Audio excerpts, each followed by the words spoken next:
I would like to ask you about, you know that the Arab world now is troubled by the conflict or the dispute between the government, some governments in Algeria, in Egypt, and the Islamic movements. Some of them are armed, violent. What do you think about violence as a means to change the government in the Islamic context? Islam does not promote violence. Islam does not forbid violence. Islam forbids aggression. Islam forbids tyranny. Islam forbids oppression. When a people are oppressed and they have exhausted every legitimate means of the redress of their grievances, then the last resort is violence. Prophet Muhammad didn't lay down when he was not a violent man, but when he saw that if he did not take up the sword, there would be no Islam today, Prophet Muhammad took up the sword, didn't he? That was violent. He killed members of his own family. That was violent, brother. But Allah did not say you're a bad prophet because you killed members of your own family. They were against Islam, and they were for the total elimination of Islam. And he had to fight for Islam. And if you open the Quran gives you rules of engagement in war. Violence, but violence in the context of Quranic principles.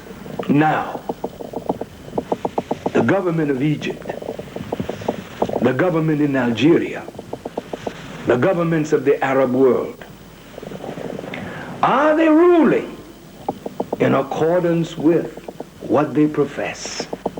See? You say you're a Muslim.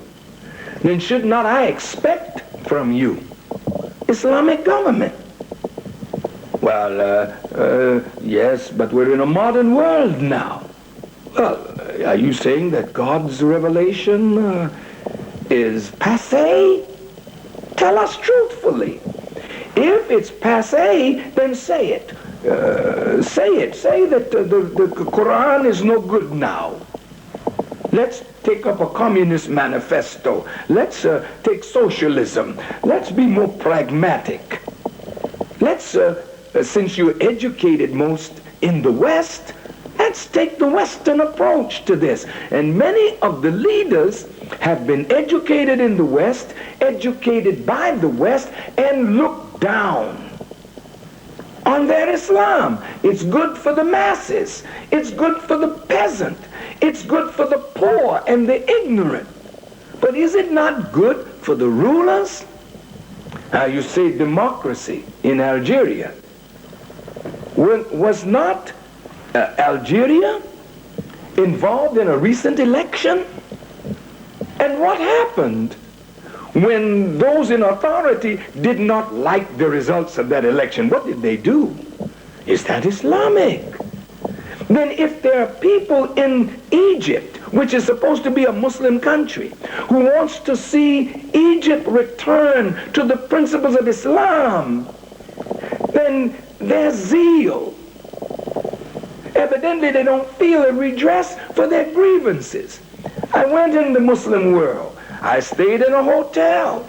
You could go to the bar and get alcohol. I don't know about pork. I believe in some of them, they sold pork. Muslim sisters, prostitutes. This is not Islamic. You say, well, this is a modern world. But we can be modern, but we can be Muslims.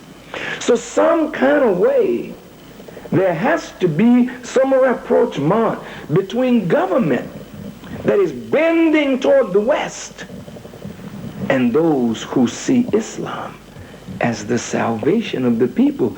You should have known that days like this were coming, because if Allah says in the Quran that Islam is going to rise, where is it going to rise first? It's going to rise first in the hearts of those people who are Muslims and feel that their natural way is being usurped. But Minister Farrakhan, there are like 4 or 5 factions in each country of them that claim to be the one who know what is the true Islam.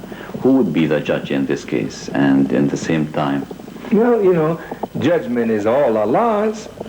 But if you look at it, I mean, each one of these people are expressing dissatisfaction. They're expressing a grievance. In my own community, everybody that loves Elijah Muhammad is not with Louis Farrakhan. And everybody that loves Islam is not with Imam Waratuddin. So there are factions, okay? But now, truth is what we got to hold on to. If there are those who criticize me, if I look in their criticism and I find truth, then that's a blessing. I can change. The problem with government is arrogant.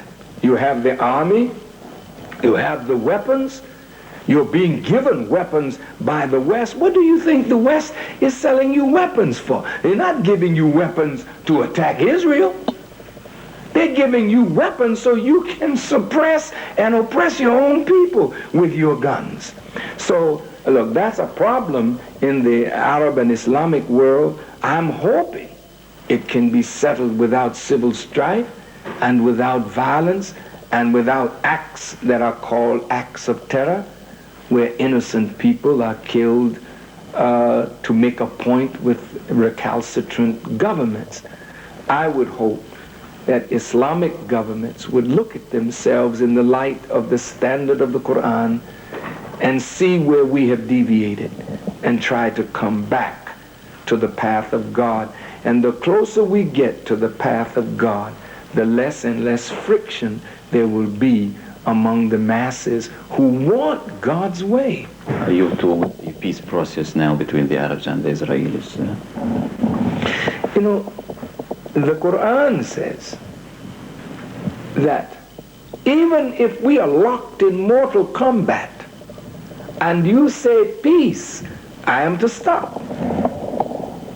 And I am to pursue peace until you return to the climate of war.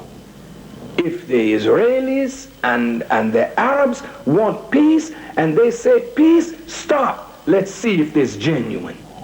But if it's just peace on the terms of Israel, or peace on this one's terms, but not peace based in justice for all, then it's not a lasting peace. It will break out again into war. All human beings who are sincere hope for peace, but not peace on anybody's terms, but peace based on the principle of justice. Then you have true peace.